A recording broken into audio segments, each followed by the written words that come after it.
when I make a phone call today and I announce myself as Louis Pippin, Chief Claims Officer, people, yeah. Hi, nice to meet you. But when you specify that you're a fraud investigator, it's funny how the other end of the phone usually goes very silent. Welcome to The Defense Never Rests with Morgan and Akins, your monthly dose of uncommon sense about all things legal and some that are not. Hi, everyone. Welcome to this episode of The Defense Never Rests. I'm your host, Megan Henry, and I'm joined today by Lindsay Edel. It's Lindsay's first podcast with me. Welcome. Thank you. I'm excited. Are you excited, nervous? That's what we call it in my house. It's excited, nervous. Oh, 100% excited, nervous. Yeah. Well, yeah. As a veteran of this show, I can tell you that it gets better in time. I used to be so nervous coming onto these. It was like going into my first deposition. I would have all these notes and I would like overthink my questions and just, be all inside my head. And now it's easy peasy lemon squeezy. So it's. Oh, hopefully I'll get to that point at some place down the road.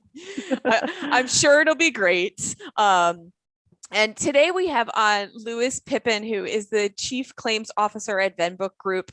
And Louis and I talked a few weeks ago. We had I think he and I were on the phone for over an hour just chatting. So I'm excited to have him on. I think he's funny and so knowledgeable and just like a great person to talk to. So, with that, let's bring him in. Good morning, Louis. Welcome to this episode of Defense Never Rests. How are you today?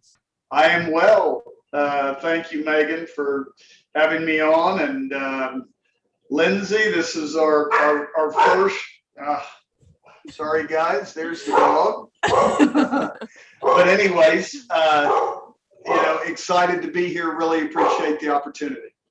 They were very concerned about your podcast intro.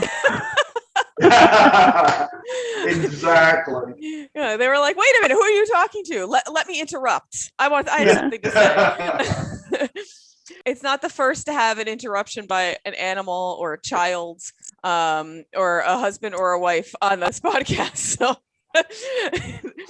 I've seen it all. So nothing surprises me anymore. In fact, on any of these video meetings, we're like, God knows, 18 years into this pandemic at this point. We've seen it all, I think. That's accurate. Right.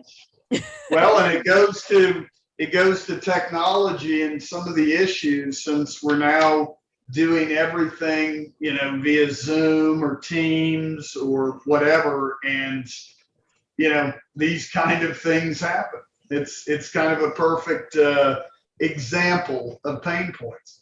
Yes. Yeah. And that is that is our underlying theme that we are going to talk about today is technology. But before we get into that, as you've listened to the podcast and our listeners know, I like to really, get into to learn about my guests and have, our listeners learn about who we have on today. Louis, you are the Chief Claims Officer for Venbrook Group, but, how did you get into the world of claims? Was this like, you grew up and you just knew you wanted to get into claims? Like, what was your path? Because everyone's path is so different. So, Megan, I first entered insurance and kind of on an ancillary function as a fraud investigator investigating claims. So after graduation from college, I had thought about going into law enforcement, and I found a position as a fraud investigator for the state insurance fund.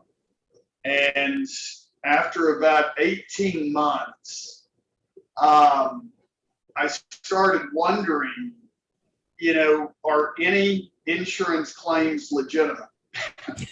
It seemed like that insurance was simply a way for someone to find a pot of gold. And, the claims that I saw were seemingly the bottom of the barrel. And it seemed like some party was lying or, fabricating or exaggerating the truth. And I will say it was very, one of the things that I noticed that is so different from today is when I would make a phone call and I would introduce myself as Louis Pippin, fraud investigator with the state insurance fund. You know, when I make a phone call today and I announce myself as Louis Pippin, Chief Claims Officer, people, yeah. Hi, nice to meet you. But when you specify that you're a fraud investigator, it's funny how the other end of the phone usually goes very silent. And then they appreciate, Mr. Pippin, do I need a lawyer? No, sir, no, ma'am, not yet. But yeah, not yet. if you do, I will let you know. So anyways, I started my career as a fraud investigator, and within a couple of years, I had an opportunity. I had met the head of claims at the state insurance fund, and he convinced me that, hey, Lou, you would do better over in my shop. So a position came open, I applied, and, proverbial rest is history. But I worked at the state insurance fund for about 3 years.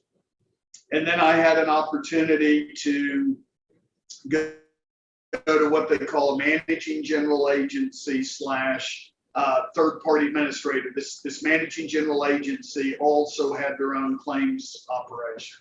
So I joined and started as an adjuster, and then moved to supervisor, and then upper management. And I worked there for about 18 and a half years. And I left and joined a large loss complex adjusting firm. I joined them in 2016, and I was charged with kind of building out and running the TPA operations for about 6 years. And then I joined Venbrook in February, and here I am today. So, how were you able to mentally kind of shift from that thought process that, all these claims are fraudulent, everyone's trying to cheat the system, then to going over to TPA that, really a role in a TPA, you are trying to help the claimants, with their claims and kind of being an intermediary. So how are you able to shift your mindset a little bit? The focus, when you're a fraud investigator, the referrals that come over, and especially at the fund back then, they probably processed 10,000 claims annually. So they would refer over maybe, 200 to 300 cases annually to us. So once I got out of that environment and I got to work with the claims department, I realized and recognized that actually, claims is fulfilling the promise of the insurance company. I mean, our duty is to investigate, to analyze, to collect and coordinate benefit payments.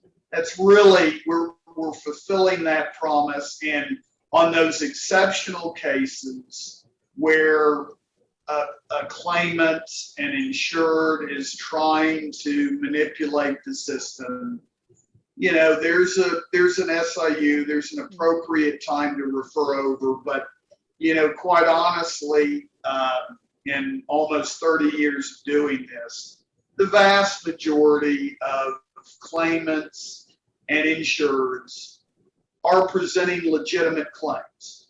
Now, it can be very confusing depending on the line of business, depending on the carrier, depending on various things, what is necessary for a insured or claimant to perfect a claim.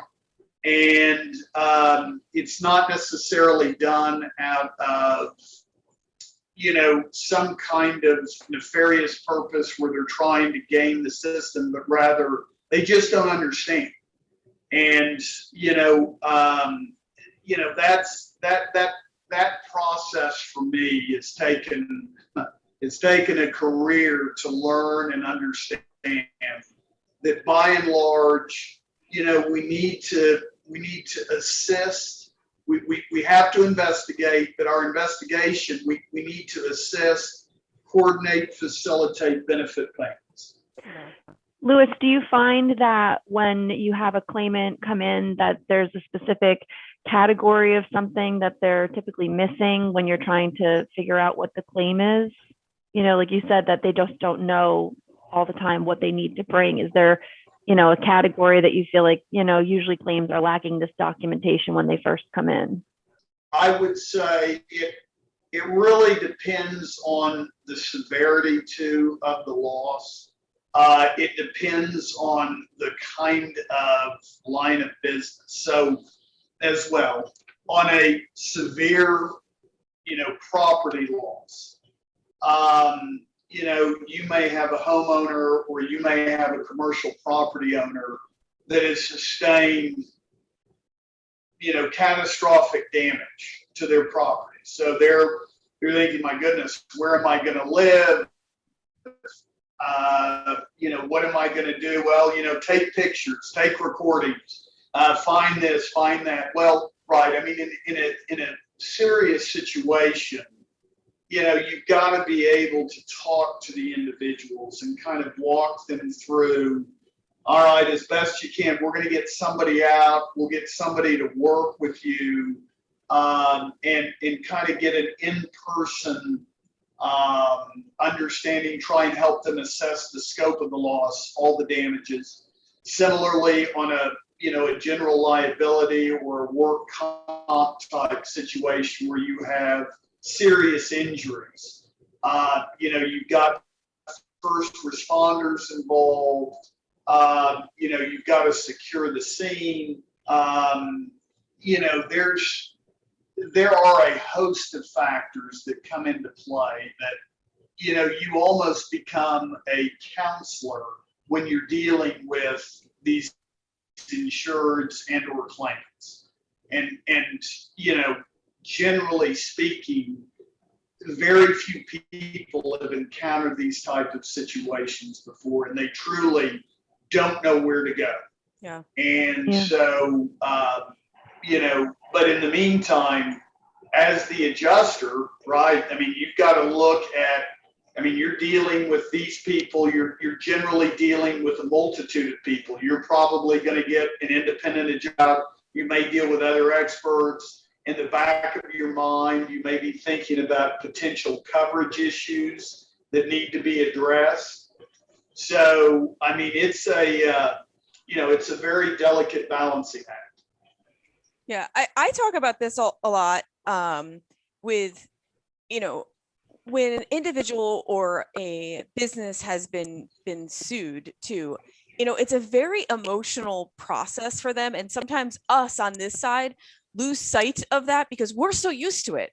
We're used to getting lawsuits and defending lawsuits. We're used to managing a claim and dealing with a claim. A lot of these individuals are not used to it. And especially with the business, they feel very personally attacked. Like if someone slips and falls in a parking lot and sues the business, they're like, oh, I can't believe this happened to me. And they take everything so personally.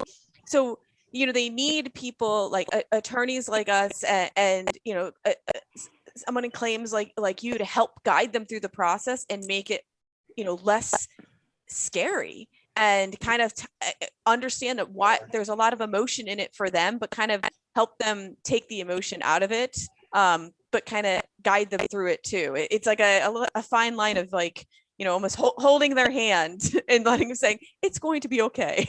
We're going to help you. Right. Well, and that's exactly right. And, you have so many stakeholders too. So, you've got the insured, but then you may have a retail agent or a broker that's also trying to assist them. And or if it's on program business, there may be a managing general agent.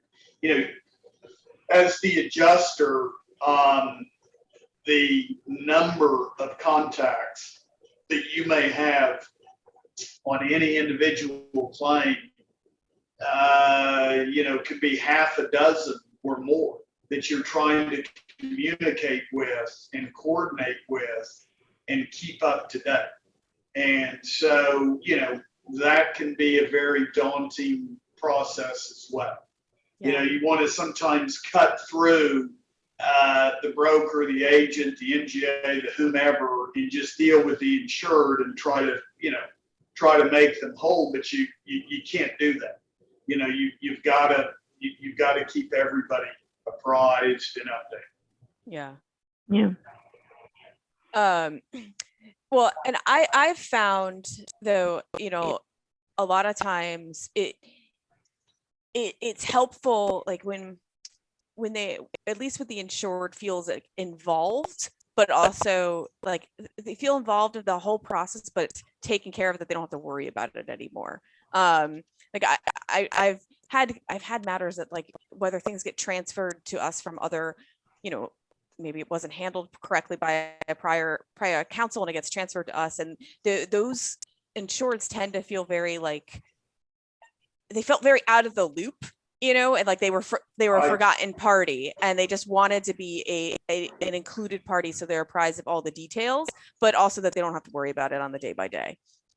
Yeah, I feel like there's a fine line between being able to give people the information that they need to have, but in a way that is digestible and isn't going to, like you said, Louis, make them afraid or nervous or, more emotional than the process already inherently is. Right. And I mean, guys, and the introduction of counsel to a claim, that oftentimes gets the insured rather nervous, and sometimes it creates maybe a tad of frustration. And I know from, talking with various defense counsel, you're trying to help, you're trying to assist, and the insured is so, put off by having to deal with counsel and the process, and I'm being deposed, or what does this mean? And, they get a nice letter, a nice piece of correspondence kind of outline, where they are today and a plan of action and potential exposure. And they just, even though they read it, they sometimes don't understand it. And it just, creates kind of an anxiety that, it's incumbent upon the adjuster to work with them and kind of walk them through the process. Yeah. That has been a real eye-opener to me. It's almost like a translator, as it were, even though counsel is speaking directly to them. They sometimes need to hear just a layman's version of what's going on and what they can expect. So, and how do you train your team to be that way? Or is that just a inherent talent that you look for when you're hiring someone to be on your team? Or is it something that you can teach? Eyebrow raise said a lot for me. We did. Well, and we certainly do have training, and we talk about guys, whether, we have databases that we access, and, it will talk about individual jurisdictions coupled with, we have counsel come in periodically and do various training sessions over specific subjects. But, individuals from an adjuster standpoint, I mean, I think you've got to have intellectual curiosity. So, the adjusters that we have, to do the investigation, who, what, why, when, and how. And that's kind of how we started, from a fraud investigation. You want to understand the basics of the claim. And, back in the day, we would, I was kind of trained to assess, the character of the individual I'm dealing with. And that comes in very important when you're dealing with a fraud investigation. But, oftentimes I would ask questions that I already knew the answer to. And so I had already researched a lot of this. And then as we have our first meeting, I would ask those questions, get your response, and then I might ask a similar type question, just a tad different, but again, trying to go back and engage the credibility of the witness I'm interviewing. But in the claims business, what we're really trying to do is just get the facts as we understand them. And then, nowadays with the internet, you can research so much, and we have different databases that we pay for and we can access. So as we uncover the facts, we can then use that information to go in and check various databases and really kind of gauge, the scope of the damage and the loss. And so between our technology, between our hiring practices, and between our training, I think we do a good job of having the right staff available to manage these various kinds of losses. Yeah. I mean, because there's some things you can't train someone on. There's like there's certain qualities a person may possess that, as much as you want to teach them, they might not be able to acquire, those specific skills. So I'm sure there's a factor of the right person for the right job. Absolutely. And we also, depending on the severity of the loss, depends on the individual's ability and capability. So, a significant catastrophic loss, we would only assign those to more senior level adjusters. And then, of course, management works with that individual to make sure that the files stay on track. So, but we try to assess the adjusters, again, intellectual curiosity, and how they take not only our guidelines, but can expand on those to really determine the facts of the loss, and then put together a cohesive report, technical report to our clients. Yeah. And those type of adjusters obviously tend to move up the ranks and become senior level and or in management as their career progresses. So let's, we had, when you and I had talked, I don't know, a while ago, weeks ago, we talked a lot about, technology and the importance of having systems in place that, kind of everyone's on the same page and everyone can speak to each other. Before we jump into that, because a lot of our listeners might not know anything about Venbrook Group and what you do there. So if you could run down kind of what Venbrook's all about, and because then we can talk about how the technology piece works into that, because it's a little different than I would say traditional, there's many branches to Venbrook, I should say. Right. So absolutely. So, at Venbrook, we are comprised of several parts of the distribution channel, the insurance distribution channel. We have a retail operation. So we have a group of retail agents. Then we have a wholesale and a program division. So, they're kind of experts in certain lines of business. They have access, generally speaking, to specialized classes of carriers. On the program side, those are definite experts that have relationships and actually do the underwriting for the carriers. They have reinsurance relationships. They have the retail distribution, and then we have the claims side of Venbrook. So we have retail, wholesale program, and then we have the support of claims. So at Venbrook, we provide claim services for our program division, our underwriting program division. But in addition, we have many clients that are outside of our underwriting initiatives at Venbrook. So within the claims division of Venbrook, we have One Source Claims, which focuses on program business.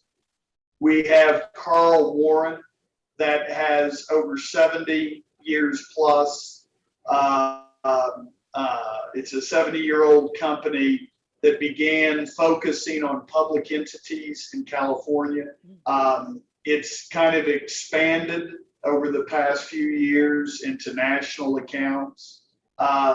It also has a construction defect and commercial general liability practice. And then finally, we have DMA Claims, which we acquired about 15 months ago, that does our field operations. And in addition, they have a private passenger auto third-party administration offering. So 3 different claims entities under the Venbrook claims operation. So, right, it's pretty diverse. DMA gives us a nationwide presence. Carl Warren gives us a fantastic regional presence in California and many Western states. And they've been broadening their footprint on the East Coast as well. And then One Source, we're involved with multiple program businesces, from commercial property to commercial general liability to personal accident. So anything really P&C related falls into one of those 3 buckets for us. And I can see though why the technology piece is a pain point for you, though, because you have varying needs of all these entities operate very differently, but you need them to kind of talk to each other as well. So how are you navigating that? I don't want to say challenge, predicament. Right. Because you're at the center of it all here. Right. Lucky me. So, Lucky Lou. Lucky Lou. Oh yes. So Megan, we had a legacy platform. Obviously, I guess I'll start with, you've got to have claims. You got to have a claims repository. The claims repository's got to hold the financial data, the demographic data, and the images. Those are all pretty standard fare. But in addition to that, you got to have the accounting piece. So, generally speaking, in order to build out a general ledger for your billing, in order to communicate to the bank, you oftentimes have to have some kind of accounting feature that is integrated with your claims feature, your claims platform. So we just literally completed a transition from, we sunsetted an old program and moved it into our new updated claims platform. So both Carl Warren and OneSource are now fully integrated into one system. And then within that system, we've segregated the businesses by creating different branches. So, and then even within those branches, we've segmented into the various lines of business that we manage. So different payment codes, different reserve codes, different note entries, different audit structures. Those are the kind of things that, you know, we've been in the process for the past 6 months of building out and completing, and knock on wood, we have completed that, and we're moving forward within one, you know, claims platform. So we're very excited about that, Megan. Lou, what was your role, I guess, in kind of the input that you were able to give in building out this new platform that you're using? Do you feel like you got to give the input, like, hey, here's what we need from the claims side, and then somebody kind of figured out how to integrate that?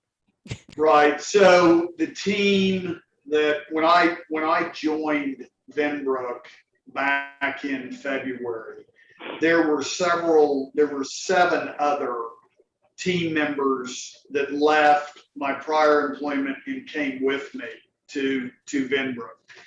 And those folks have been incredibly helpful, from Sarah Novakovich to Amber Reyes, Mark Pitnero, Heather Williams, Kim Rudolph, Melanie Thompson, Marion Camp. Very, very helpful in assisting with the transition.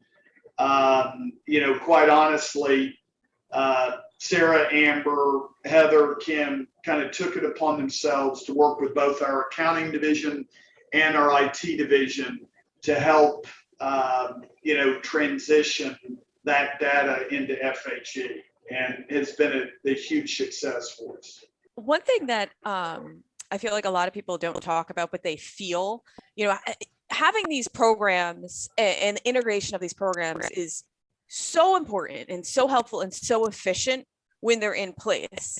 However, getting them in place is probably one of the most painful experiences you can go through in a professional setting. And I say this from experience because we are currently introducing a new program, like a new interface at our firm, and the setup and the lead up to actually getting it started, and then the headache once you introduce it, because no one knows how to do it and they can't find anything and nothing looks the same, is like terrible. so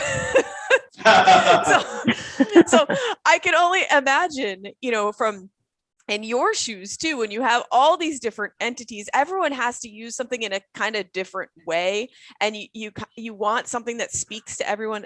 I mean, the headaches that you experience with the implementation of that program is just and that's exactly right, Megan. And you know, so you've got processes in place in the legacy system that are going to be different from the new system.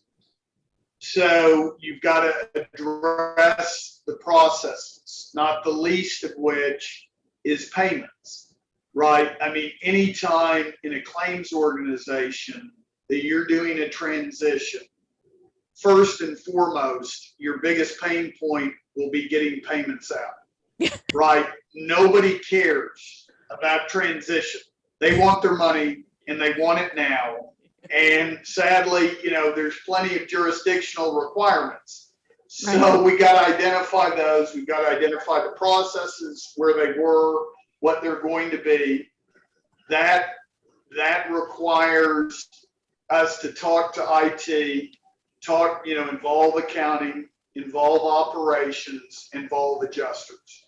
And everybody, every step of the way has to understand and be on the same page in order for, those processes to continue unabated. And of course, invariably, you're going to have a hiccup or two. And so, yes, but the number of meetings, discussions, and then of course you find out that somebody was not aware that should have been made aware. So then you have to go back and, bring them up to speed. But yes, it is a real challenge. And, our next initiative is actually coming up with a new GL system. So we'll have a new accounting system sometime in the next 12 to 18 months. And with technology, you can't, seemingly you can't be satisfied with just what you have today. Right. You have to constantly be thinking about what's out there for tomorrow. How can we improve? Is there a new application? Is there a new software? Is there some kind of integration that, would assist us and maybe help move the needle on either efficiency or, quite frankly, cause us to be a differentiator in the marketplace? So, all of those thoughts, continually go through our mind and claims, but then we have to work obviously hand in hand with our folks in IT. And, we've got a fantastic group that tries to keep us on the leading edge of technology. And it's an interesting dynamic. I found that, you want somebody who kind of has their finger like on the pulse a little bit as to like what some of the changes are. But sometimes I've found that IT doesn't necessarily have the same pain points that you as a claims professional has. And even though they would like to anticipate that kind of thing, they struggle to anticipate it. And so, at what point do you start to sense that something's going on and tell them, or do you get all the way to the pressure point and then you're like, okay, no, actually something needs to change right here, right now, Quite frankly, Lindsay, I think when, that point comes when we are unable to process a payment, when we're unable to access an image or supporting documentation or, make a reserve change, because of some process within the IT world that, well, Lou, we're changing some of the structures for, due to SOC compliance, you're going to have to redevelop and redeploy your process for adjusting reserves or making a payment because, we're having to redefine limits for your staff. Well, that throws a wrench into things. And so we have to sit down and redevelop our processes. And that could be SOC compliance. It could be some kind of security issue where they're going to limit access to bank accounts or bank account information or, the entering of a payee or, something along those lines. That can be a real challenge for us. Did you ever consider that this would be part of your job? Like worrying about because I'm just sitting here thinking about it too. I'm like, I never thought that even as an attorney that I would be like thinking about, client management systems and how it would best serve, in metrics and, never in my wildest dreams would I think this would be part of my like daily life. Do you feel the same? Like Well, it is truly insane and right. I mean, so it seems like the higher up you move in management, the further away you also get from the front lines. Mm-hmm. And then because of that, sometimes it's hard to understand an adjuster needs and how hard it is for them to do their jobs. Yeah. But I mean, right. I mean, the number of applications that I mean, you know, we've got from the Microsoft Outlook and the various apps there to the claims platforms, to the accounting platforms, to the marketing platforms, to the various databases. You know, you need a spreadsheet to keep the passwords that you have for all of those different apps. I mean, and you know, to try and maximize or utilize those applications.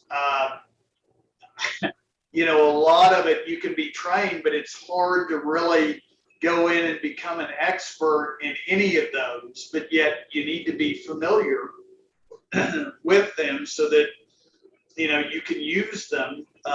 It's technology is great, but I'm waiting for the next Bill Gates of claims to create some kind of uniform product that encompasses all of those, from an accounting to claims to databases, and you just, you know, point and click. It's very intuitive, and you know, we can get to where we need to be in just a few point and clicks. I can only have to remember one password.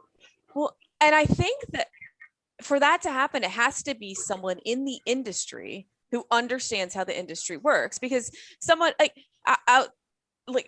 someone outside or in IT who could know wonderful things about how to implement software and design software aren't going to have the understanding of what someone sitting at a claims desk with, you know, all these pending claims and, you know, all information coming in from all different angles, how it's going to work best for them. I mean, I even like experience it from on our side. Like we have the same thing, like even with like Adobe needs its own login, and then this thing needs its own login, and they don't talk to each other. And I'm eventually like, forget it. I don't even like all I want to do is open a PDF and you know, add a comment, and I can't do it because my password is on Microsoft 365 or whatever it may be.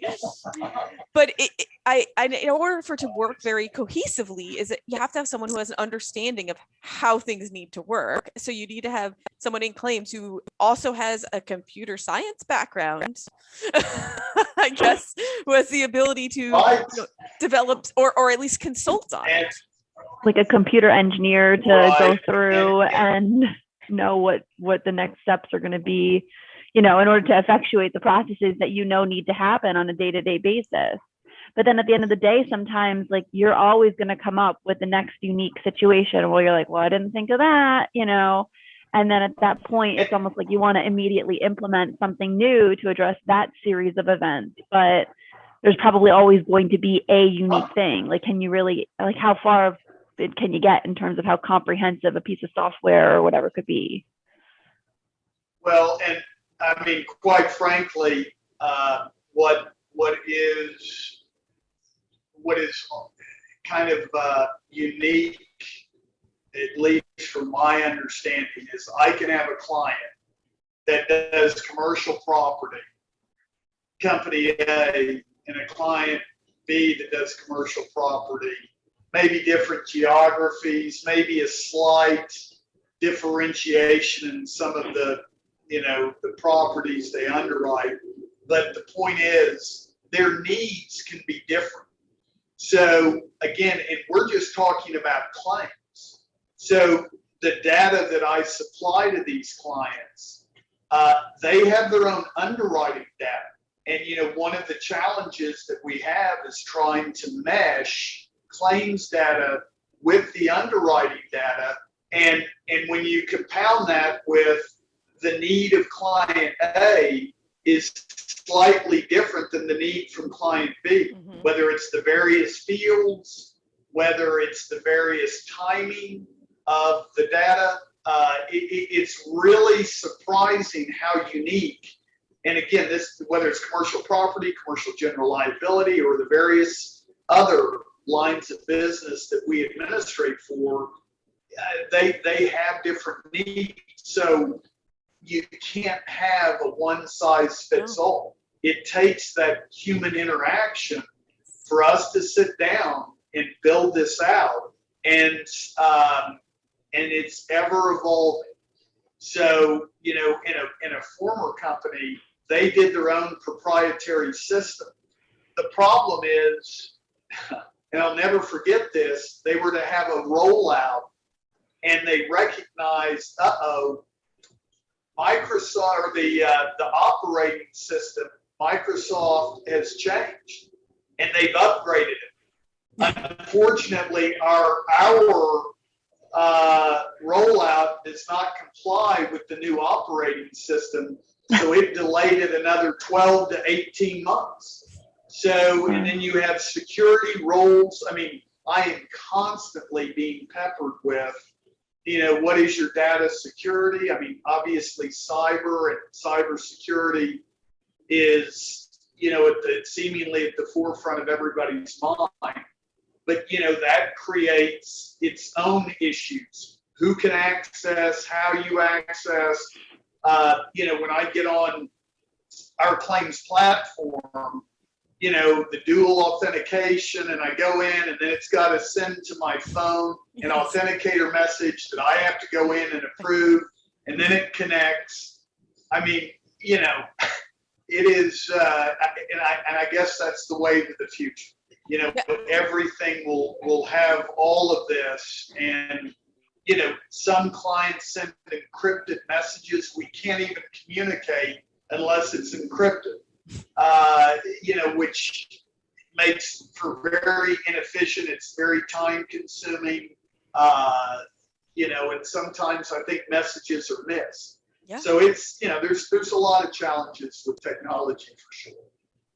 But your point though about the human interaction and every client being different is a very important point, because it also speaks to like for like Lindsay and I doing our jobs, like not every client you work for wants things the same way. You know, some may want, you know, an email report. Some want to know the current spend. Some want, you know, formal letters. You know, some want reports every 30 days. Like, it's like, and you can't automate that sort of thing. That's, you know, the human factor needs to come in there. You can automate some parts of that, like reminders and, you know, having a certain things into place so you know what to do for each client, but it can't all be automatic. You know, you have to work with whatever each client prefers, and what works for them, because again, their systems aren't our systems. So I want to provide you something that's going to integrate into your system as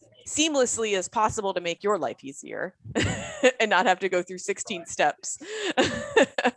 And I know, Lou, that like Megan told me before we got started that one of the things, I think we even talked about this briefly too, is that, you know, you're talking about getting people to be passionate about their jobs.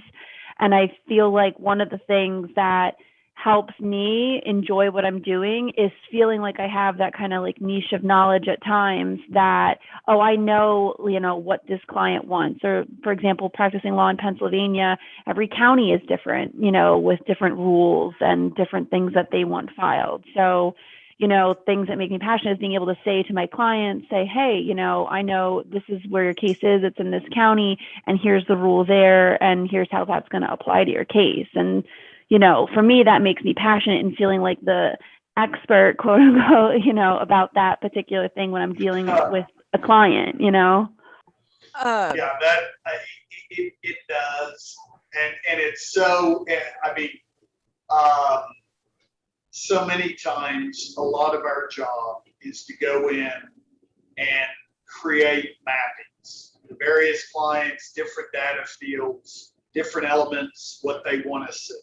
And it truly is, you know, I'm oversimplifying, but you find the field in the claims system and you map it out on an Excel spreadsheet. Okay. But then there are some that you almost, it's like a decision tree. And so you have to, you'll populate it from here to there if this field is also populated. So, you know, you may skip this field because this one's populated. And that becomes, when you start building out like if-then type situations, it almost, becomes impossible other than having to do it on a manual basis, where we have support team members that can assist us, in building out those reports for the clients. But yeah, it's, the good news is, guys, the way I look at it is there's great job security. You really have to understand the clients. You have to understand your systems. You have to understand your processes in order to satisfy their needs. And so it can be a real challenge, but I think that's where we fit in. And, one of the things that, employee engagement, if you're just looking for someone to adjust the laws, that's really not our forte, but rather we assist clients getting to understand their policy, the creation of it, the expectation, the intent of their underwriting, and the expected results. And so we really work with them to try and build out reporting and processes that are in line with, their expectations. So that's kind of our little niche. Now, do you think, when you get employees involved in this sort of decision processing as to what systems work for them, what would help make their jobs easier, and that they're integrally involved in the implementation of new systems, do you think that makes them more passionate because they feel more valued and a part of the process? Or is it I gotta do this other thing? I have one more job to do. I mean, I would think it makes people feel more valued, but I don't know. In my opinion, it to take, a quote from a lawyer I know, it depends. Yeah.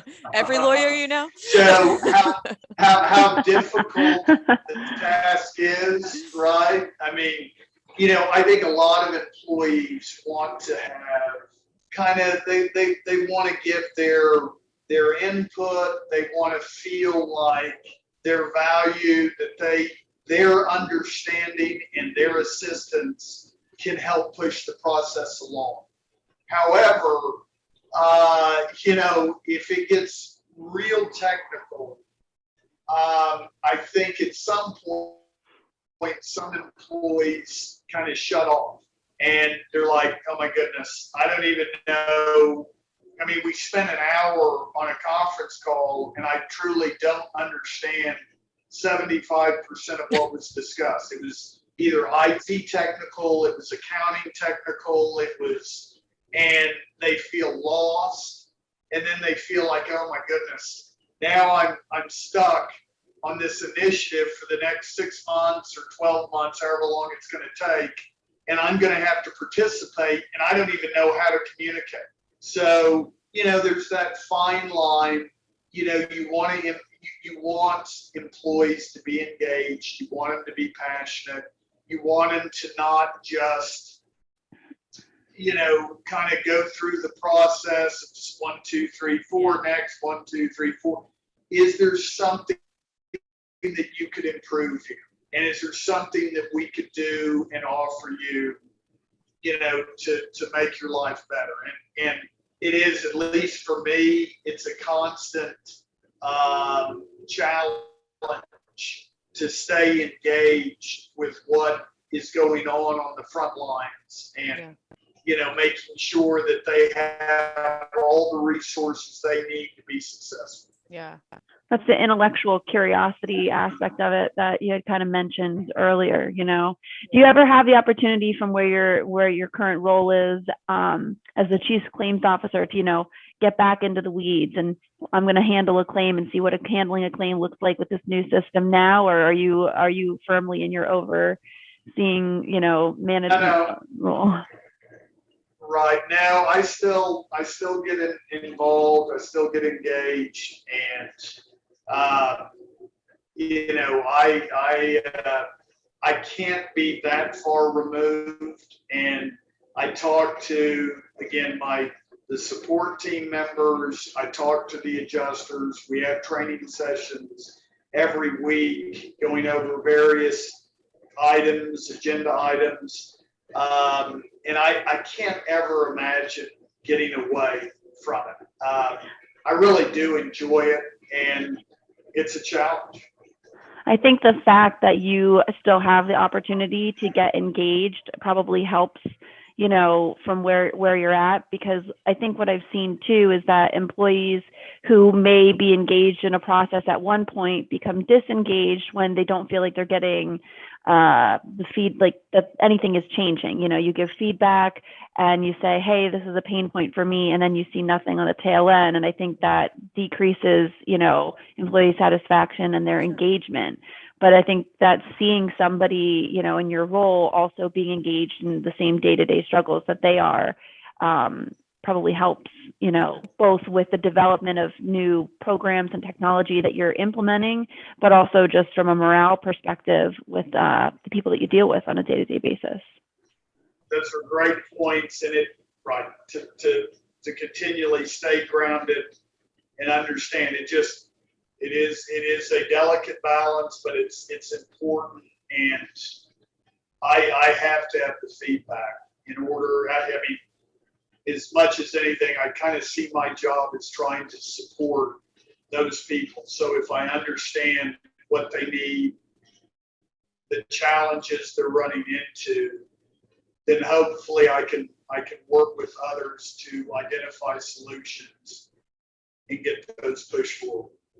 Well, we are just about out of time, and I know you have a hard stop, but I can't close up a podcast with any guest without asking, looking back or knowing where you are now and looking back to where you started, what advice would you give your younger self?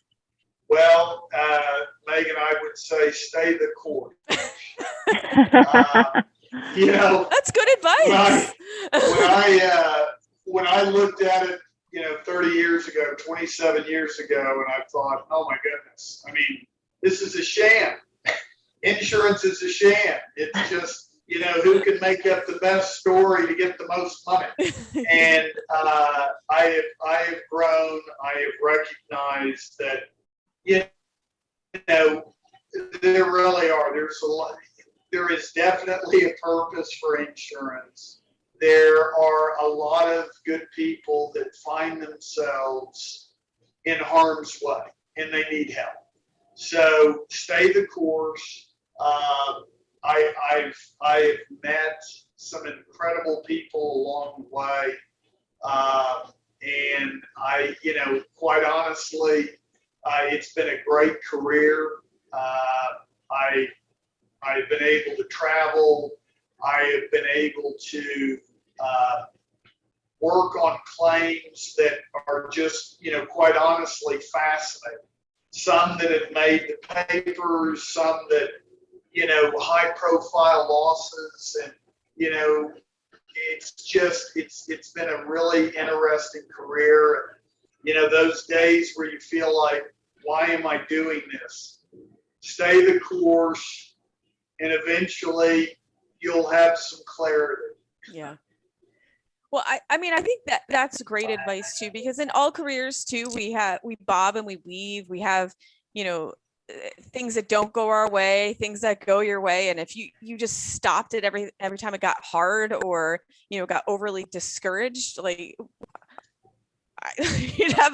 you wouldn't get any better. You kind of have to go through the things. I mean, I talk about this a lot on this podcast. Like, when I was in law school, I wanted to work in commercial real estate and do real estate deals. And here I am in litigation, and looking back, I'm like, I would be terrible at that. I don't even know why I thought I wanted to do that. But it's what I thought I wanted to do for no real reason. And I realize now I'm much better suited where I am. But if I had given up, I don't know, I'd probably be unemployed. Right. But I think that's Megan, great advice.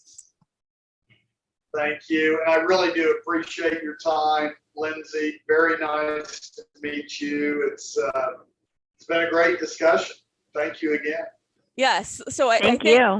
yeah, thank you so much for coming on, taking time away from your day and spending an hour with us and, giving us your thoughts and everything. And as I promised you, I promised you it would not be a painful experience. So hopefully I lived up to my promise. You and were then definitely up to your promise. oh, good. Good. I have a good track record going so far. I have no one telling me I do a crappy job. But but again, for all our listeners out there, if you like what you hear, please like and subscribe to The Defense Never Rests on Apple Podcasts, and you can also find us on YouTube at TDNR Podcast. And thank you for tuning in.